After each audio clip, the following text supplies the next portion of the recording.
Long ago, in a peaceful village nestled between tall baobab trees and flowing rivers, there lived a beautiful and wise queen named Nia. Queen Nia was loved by all her people, for she ruled with kindness and fairness. But what everyone admired most was the golden ornament she always wore, a shiny necklace crafted by the village's greatest artisan, said to hold the power of protection and prosperity. This golden ornament wasn't just a piece of jewelry.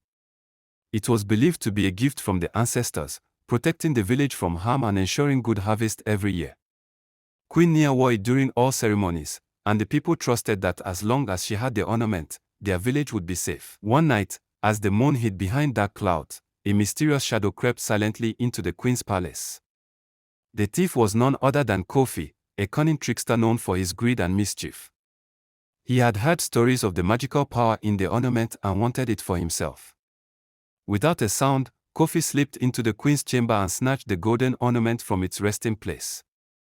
By morning, the queen woke to find her precious ornament missing. Panic spread quickly through the village. Crops began to wither, and the river's water grew low.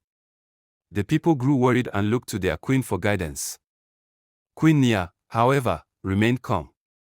She called upon her most trusted friend, a young hunter named Amori, and said, "Amori, you are brave and clever. Find the stolen ornament and bring it back to our village.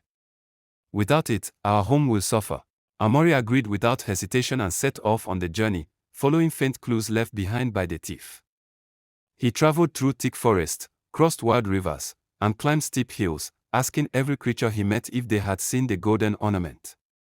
One evening, deep in the forest, Amori came across an old tortoise basking by a stream. The tortoise smiled wisely and said, "I have seen the thief. He lives in the cave beyond the tall cliffs, where the winds howl and few dare to go." Thanking the tortoise, Amori continued until he reached the cave. It was dark and cold, and strange echoes bounced off the walls. Summoning his courage, he stepped inside. Inside the cave, Kofi was admiring the golden ornament, twisting it in his fingers and dreaming of riches. Amori spoke firmly, "Kofi, return the ornament to the queen. It belongs to the village, not to your greed." Kofi laughed and said, "Why should I? With this ornament, I will become the richest man in the land." Amori thought quickly.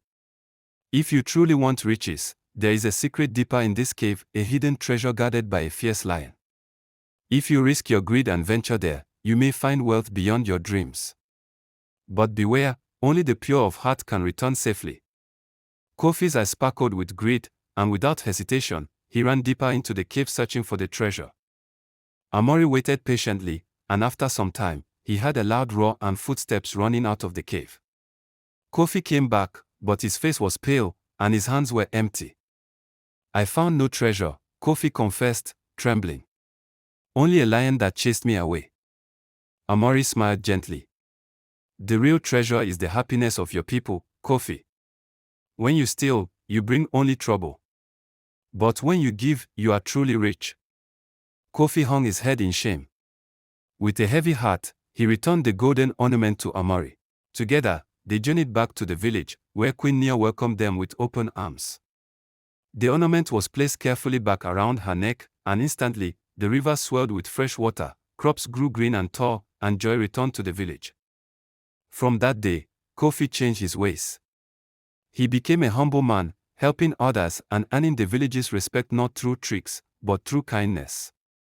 And so, the village thrived under the watchful eyes of Queen Nia and the golden ornament, a symbol not only of protection but of forgiveness and the power of a good heart.